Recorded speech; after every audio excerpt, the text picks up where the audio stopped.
Have you ever seen those fuzzy lined images that look like a bad photo printout, or heard those strange buzzing tones coming from 14.230? That, my friend, is slow scan television, and that's exactly what we're diving into today. What it is, how it works, and how we can get started sending and receiving images right over HF using nothing more than your rig and a computer or smartphone. Whether you're just curious about those weird sounds or ready to start decoding your first signal, this episode is packed with everything you need to know about one of ham radio's most visual modes. Let's fire up the waterfall and get into it.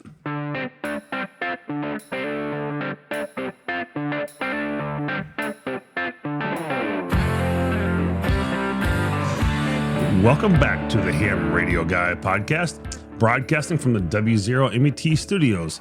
I'm Marvin, and my call sign is W0MET. And I'm glad you're here as we get ready for even more amateur radio adventures. Whether you're tuning in for the first time or a long-time listener, thank you. And before we jump more into today's episode, I want to give a big shout out to Dakota Lithium for supporting the podcast. I've been using the batteries for the past 3 years in every environment you can imagine, from freezing cold, sweltering heat, and even soaking rains. And they haven't let me down. These batteries have traveled everywhere with me, from the back of my truck to carry-on flights, and they're still going strong. If you're looking for dependable, long-lasting power, check out Dakota Lithium at dakotalithium.com. Use the code HAMRADIO, or the Ham Radio Guy, at checkout for a discount, and you'll find the link in the show notes. Now, if you haven't already, please subscribe to the show. We're on Apple Podcasts, Spotify, iHeartRadio, wherever you like to listen.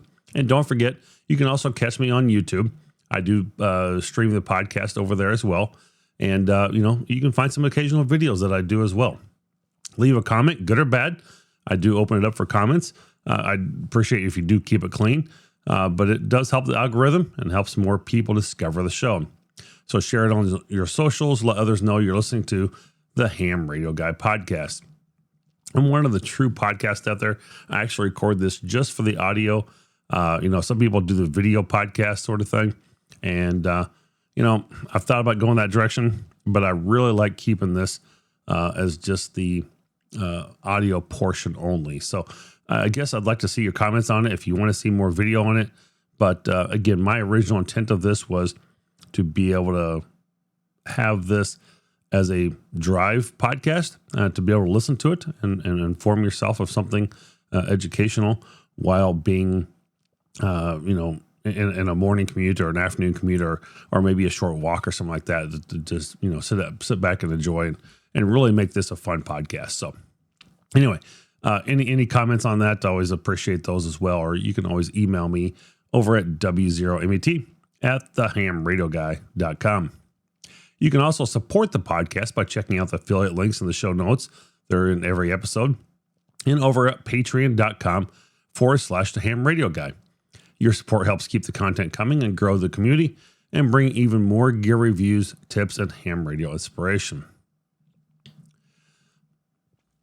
So speaking of affiliate links, I want you to check out this great product I'll have in the show notes as well.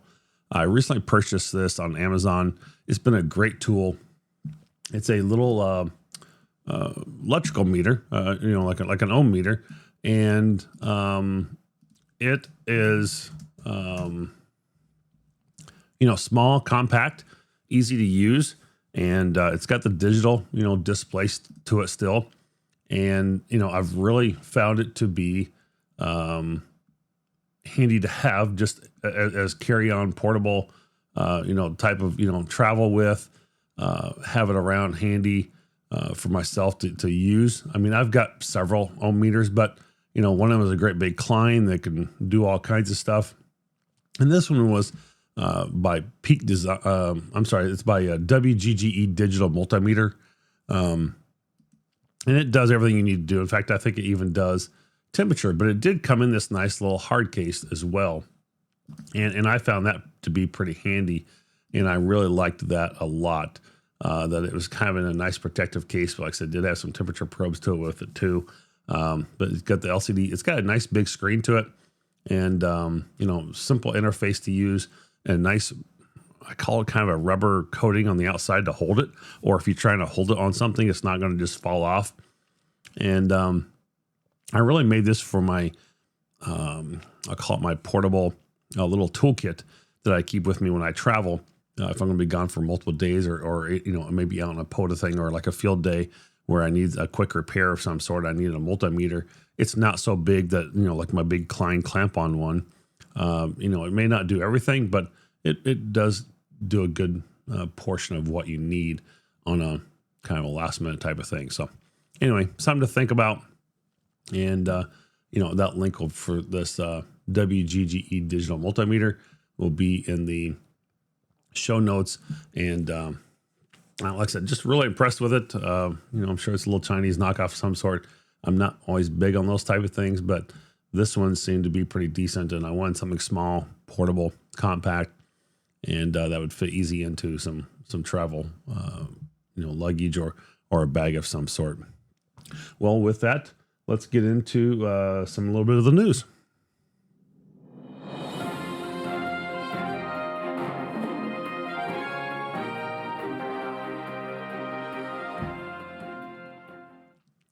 Amateur radio played a critical role in rescuing a mother and her 9-year-old son lost in California's Stanislaus National Forest.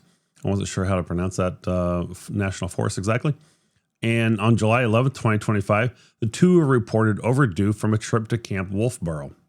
The next day, Calaveras County Search and Rescue was training nearby when they alerted to the missing pair. A command post was set up and teams began a search with ground crews and CHP air support. Clues, including handwritten notes with names and a phone number, led rescuers to the stranded vehicle just before 6 p.m. However, due to poor reception in the remote area, SAR, Search and Rescue, couldn't contact the base by radio or phone. Instead, they turned to amateur radio. A retired communications supervisor and a ham radio operator received the call and relayed it to 911. Thanks to this timely response, SAR coordinated the successful rescue and reunited the family. So here's just a thought on this news story before I get into the next one, was that, you never really know when and where your ham radio experience might come in handy. And I think this is just a really cool story and something that I just found very valuable that I would share with you is that, something you just least unexpected. But again, it's one of those things about ham radio in the news and how it helped somebody and, had a positive outcome and worked out really well. So, I love sharing these type of stories when I can hear these things. How is ham radio used in real world experience? Folks, that right there is it. I think that was just great. It's a perfect use for it. And, you never know when you're monitoring the bands or scanning or something and might just, come across something like this. So anyway, just food for thought.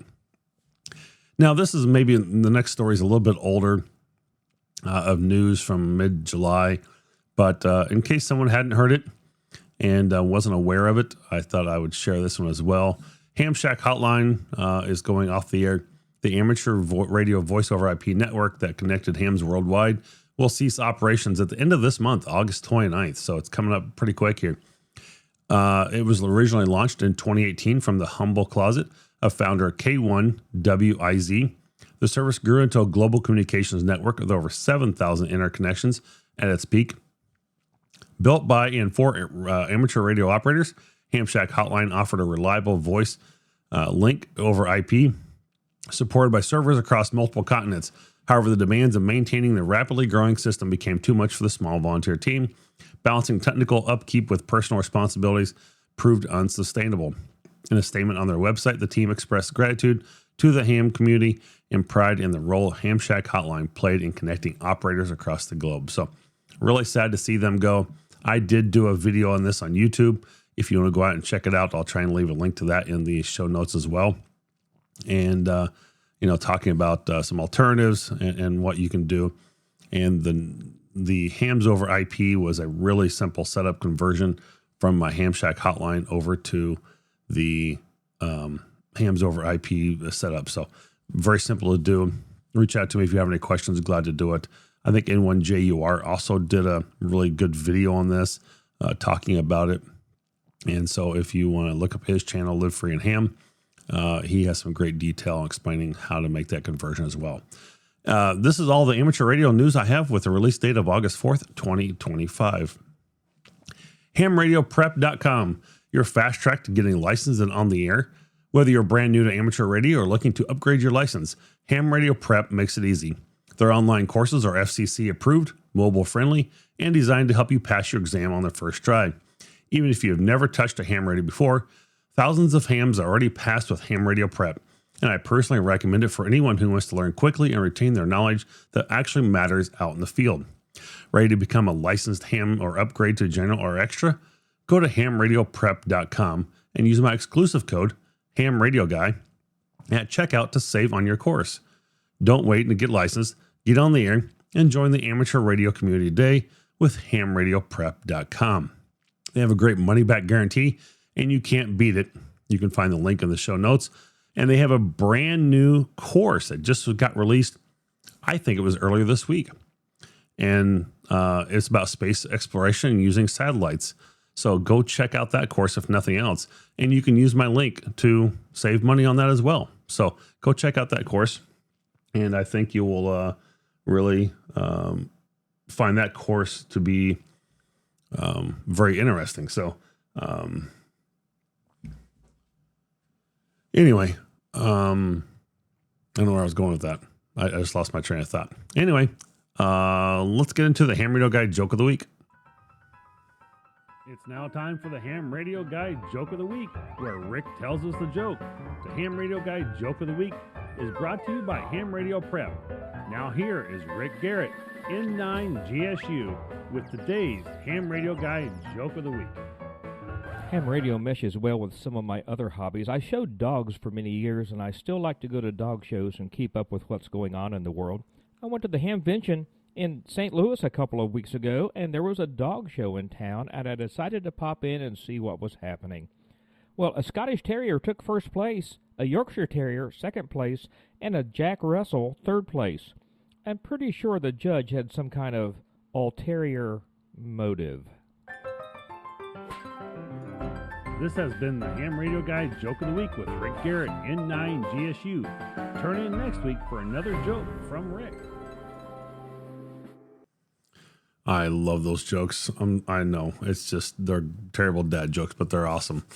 Anyway, hey there, fellow ham and fellow hams and radio enthusiasts. Are you loving the Ham Radio Guy and want to support the podcast while getting some awesome perks in return? Then it's time to join the Ham Radio Guy community on Patreon. Shout out to my latest member, Neil, and E25WOP.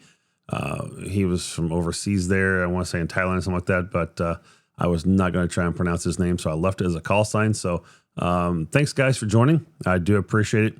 You joined over on the free side, but hopefully you'll find the value in this membership and want to join and get the extra perks of finding out the audio and video early that I always release for all my shows. Anyway, thanks for joining, and thanks for supporting the show there. With membership levels for every operator, you can start small or go all in. Here's what you're missing out on. At the tech level, you'll get early access to episodes and behind-the-scene updates. Perfect for staying ahead of the curve. The general level, you'll unlock exclusive bonus content, member-only questions and answers, and even shout-outs on the show. And for the extra class level, the ultimate tier, you'll get all of that, plus personalized one-on-one sneak peeks, upcoming projects, and surprise goodies delivered right to your door. So I'm missing a couple people's call signs, and if you're the extra class level and you haven't gotten a couple things, it's because I don't have a call sign. I have no other way to get a hold of you. I think I've left a message on the chat or two, but if you happen to be listening to the podcast, I hope that and you're at the extra class level, please let me know, and I will get the information out to you. Send me a message or email me directly. Say, hey, you mentioned on the podcast I didn't get my stuff at the extra level, so I will be glad to provide that to you. Anyway, your support helps keep the podcast on the air, powers new content, and fuels the passion that drives our amazing ham radio community. So what are you waiting for? Head over to patreon.com/the ham radio guy and become a member today. Let's build this community together, one contact at a time. As always, you can reach out to me at W0MET at thehamradioguy.com. So I do appreciate it. And with that, let's get into some a little bit of the main show here.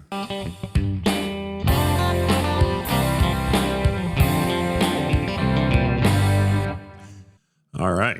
So, as I mentioned earlier in the very beginning of the episode, we'll be talking about the exciting world and visually captivating mode of communication, amateur radio, slow scan television, or a lot of people know this as SSTV.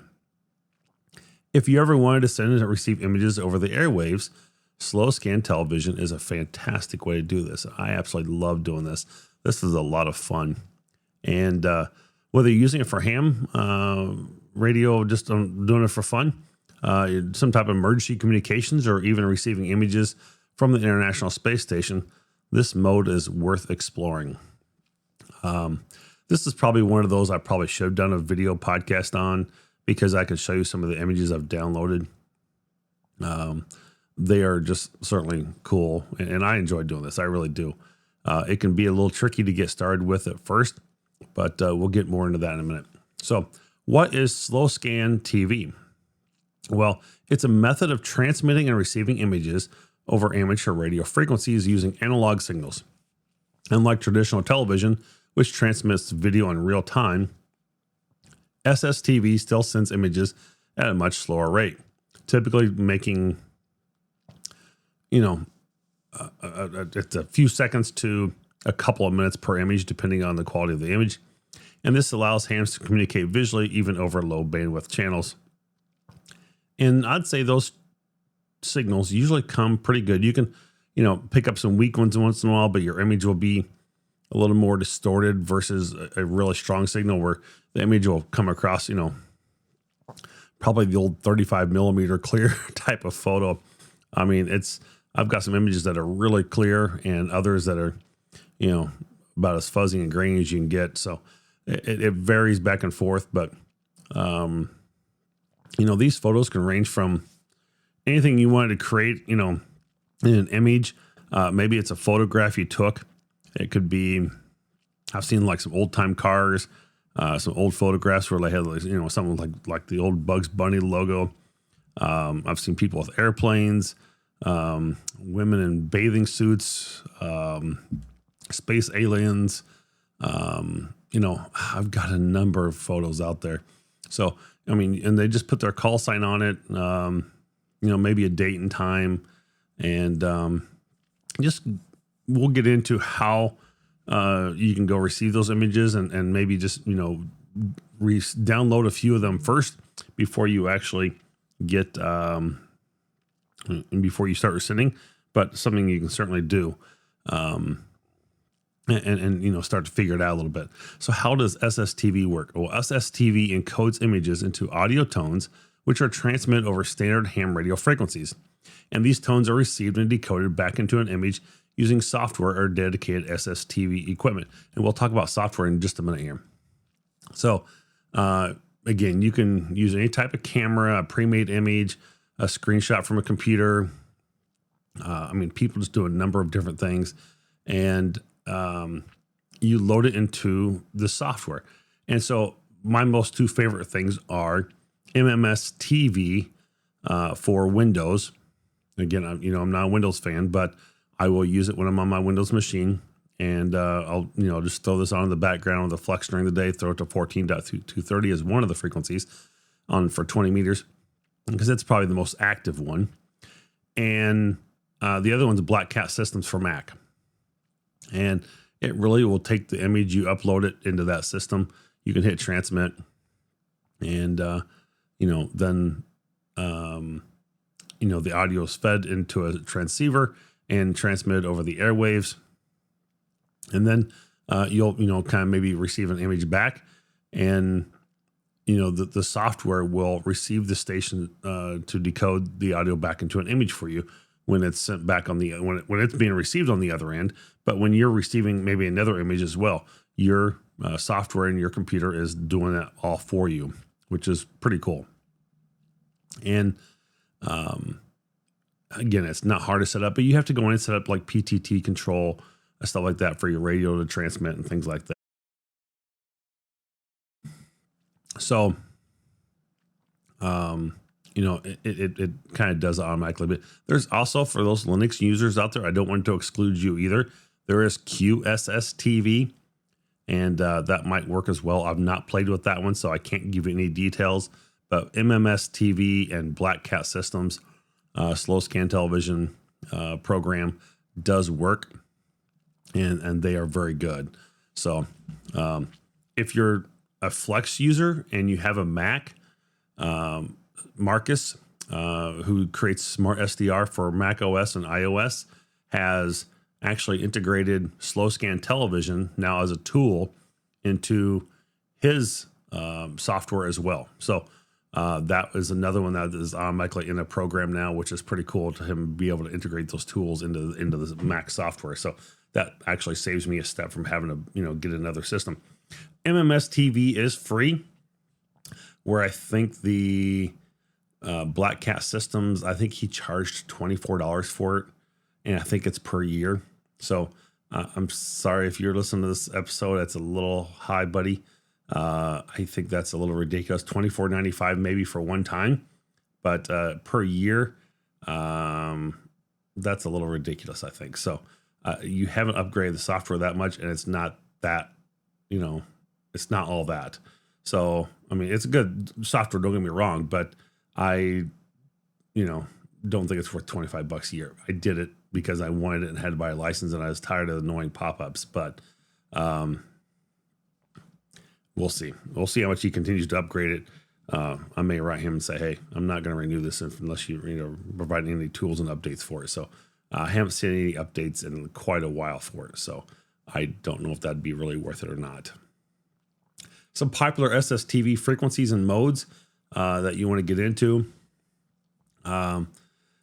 This can be done on HF, VHF, even I'd say UHF, maybe a little bit. Not that I've never done it on UHF, so I don't really know. I don't have anything listed here showing that. I didn't find anything that showed UHF, but somewhere I found that. I must have wrote it in there. 20 meters, 14.230 megahertz. Again, that's probably one of the most active ones you can find. 40 meters, 7.170 for doing slow scan television on 40 meters. I think I've maybe used that one once. 2 meters, various local repeater frequencies maybe, or some simplex frequencies if you're trying to share back and forth with a friend. The fun one that this event just passed was the ISS does images probably 3 or 4 times a year, and they will periodically transmit SSTV images on 145.800. And usually if you pay attention to the ARIS Facebook or Twitter page, they will tell you when they're going to do like a week-long event of sending out images. And again, that one just passed here in July. So I don't expect them to do that probably again until maybe October, November, somewhere in there probably. Again, it's every couple months they will do that.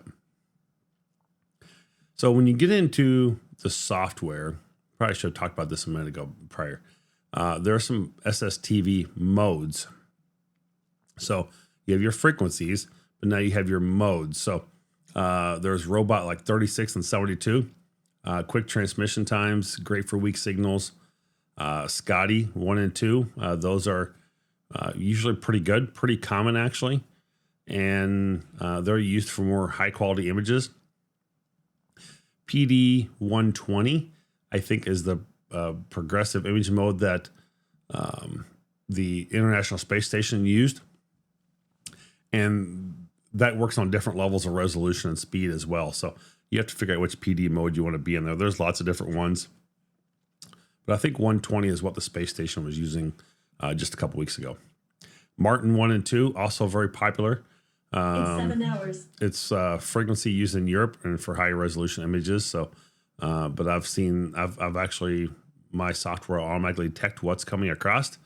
And so I've actually used Martian 1 and 2, one or the other, I don't remember which, maybe both of them at some point, but that's happened occasionally as well.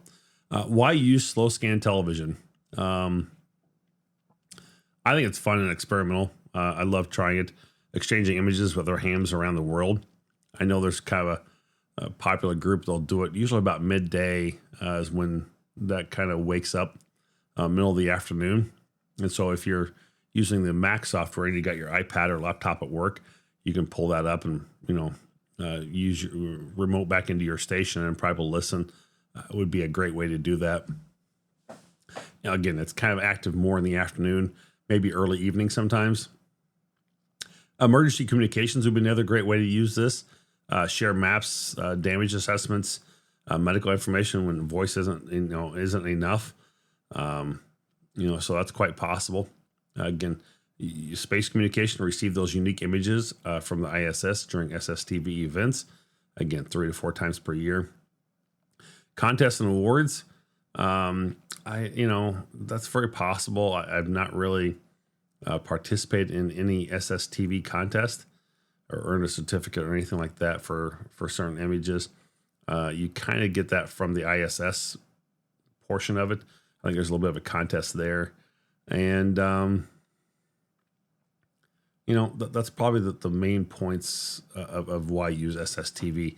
Again, my main thing is fun and experimentation, just to do it and say I've done it and have fun with it and share those images around the world. So I went into a program, create a couple images, and that's what I used. So Winter Field Day is exploring putting an image together for this next year to do SSTV with for Winter Field Day.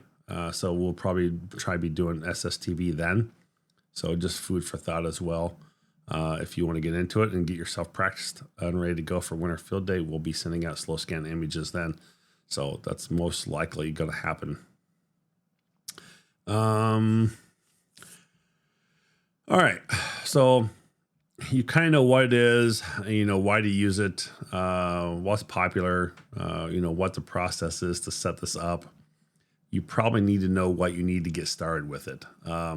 This is, like I said, if you have an iPad or a laptop and you're using a Flex radio or have remote access to a Flex radio, the tool and software is automatically in there for you. So you wouldn't necessarily need all this, but you might need a transceiver on the other end if you're connecting remotely. So obviously a transceiver, something to receive HF, signals for long distance, slow scan televisions. Again, I can pick them up all over the world here in Western Mass. And, if you're doing 2 meters, probably something like an ICOM 9700 would be great, or any other 2 meter radio you can connect to your computer and receive images with. I've not really done it again on the VHF or UHF side, but you certainly can. A computer with SSTV software. Again, I've mentioned those earlier. An audio interface if you need it. A lot of the radios nowadays will have that built in, but some of the older ones may not. So you may need something like a signal link, USB to connect to your radio to your computer. And so that might be possible. A good antenna. You can do vertical dipole. It doesn't really matter. Something that can obviously, receive signals. Maybe you can do this while doing POTA potentially and hear signals. And, obviously your computer needs some type of sound card as well to be able to modulate and demodulate the signals. And I probably recommend also some type of clock synchronization, something like you'd use for WSJTX to make sure your clocks are accurate. And this really ensures accurate timing for decoding the ISS TV images. And that's pretty important there on those ISS ones. On the other slow scan ones, if you're just doing over HF normally, it doesn't matter. Stand by just a second. A little bit of a dry throat there for a moment for some reason. So, a lot of stations will set up, what do you call this? Like automated receivers to just collect SSTV images 24/7, and they upload them to online databases, which is kind of cool. I've let mine just sit there and run in the background, come back the next day and go, oh, look, I've got, hey, look at that. That's a cool image, or that's pretty cool. That's a really neat photo. So I've done some of that before just to see what's listening. But I don't really do that very often because I don't like my receiver just sitting there on that long. But nonetheless, some people do it, and you can find those locations online. And, you know, I also did a whole thing with NOAA 18 or 19, I think, weather satellites last year. I was able to use some software to download images from using a satellite overpass. You can find that video in the show notes. I'll leave that in there as well. That's one of my greatest videos. I loved doing that one. That was a ton of fun. I really enjoyed doing that one. Some ham groups operate dedicated SSTV relay stations, making it easier to send and receive images over long distances. So there is that as well. And a lot of these programs will kind of have a custom template, that you can use, but you can, some people just take their QSL card and will transmit that, along with their call sign on there. And they'll do that, but you can create very custom templates as well and move things around where you want it to make it work for putting, some people do like CQ SSTV on the front of it. And then when you respond, you might do, W0MT, small DE, and then the next person's call sign. So, there's different ways to do that. And you can see that when you start to download those images and see people sending and receiving, you'll catch on how that works. SSTV and the International Space Station. Again, I think this is just one of the coolest things you can do in getting this downloaded. I did attempt to try and do this with a signal stick, and because of my location, I was blocked by trees, maybe a little bit of the house even, that it was very poor reception using a signal stick for me. I really needed to be in a wide open area. And really having a directional antenna like an Elk River, a arrow antenna or something like that, more directional, that can really focus on the signal of the ISS as it passes over when these are happening is probably your best way to do that. If you have a setup for an azimuth at an elevation and getting an antenna on a tripod, and a rotor that will rotate that for you as it passes. Perfect. That's a great way to go. I wish I could do that. I just don't really have the setup for it. But it's copying the ISS images. I think it's one of the coolest things ever. So they have some really cool images coming from space once in a while. And again, they're often related to space missions or anniversaries, educational events, and tuning your VHF radio to 145.800. You can also do audio coupling with like your phone or something sometimes to be able to do that. But using a very directional antenna is the best way to improve that reception to be able to hear it. But it is very loud. You can hear it. And then use a computer of some sort to be able to record and decode the images with the software I've mentioned. And I think you can get this done pretty easily. There's probably not a lot of videos out there on YouTube about it.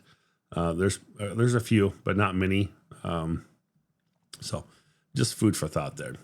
Well, here's some final thoughts. I think SSTV is absolutely just fascinating mode that, combines the technical aspects of amateur radio with the creativity of visual communication. Whether you're going to send that custom QSL card, any type of, other image you might come up with and be creative about it. Again, I'm not familiar with a lot of participating events, but there might be a few out there, just not familiar with them. Picking up any other transmissions from overseas. And let me tell you, Europe's a little bit more, how do I put this? Risque. When they send images sometimes, so be careful with that. If you have a little boy or girl in the house or something, and no, they're not too bad usually, but just they can be a little more relaxed than we are sometimes in the U.S. about sending images. And so, I think there's always something new with slow scan television to explore with. And I'd like to be able to hear your thoughts on this. Have you tried slow scan television? Do you know of any participating contests or events? And what's your favorite experience using it? Let me know. I'd love to be able to hear from you on that. Email me, leave something in the comments. I'd love to, get more from you on that and what you do. And maybe we can set up a time to do a little bit of a slow scan television. I did a test, just last couple things here. A couple weeks ago, I did a test between my two locations in western Wisconsin and western Mass. And I was able to send it and receive an image back and forth between my two sites. And that was really a lot of fun. And that was really cool. And it came across really clear. So I was pretty happy about that. I had good propagation that day. And, things were going well there. So anyway, I thought that was kind of cool to be able to do and play with a little bit.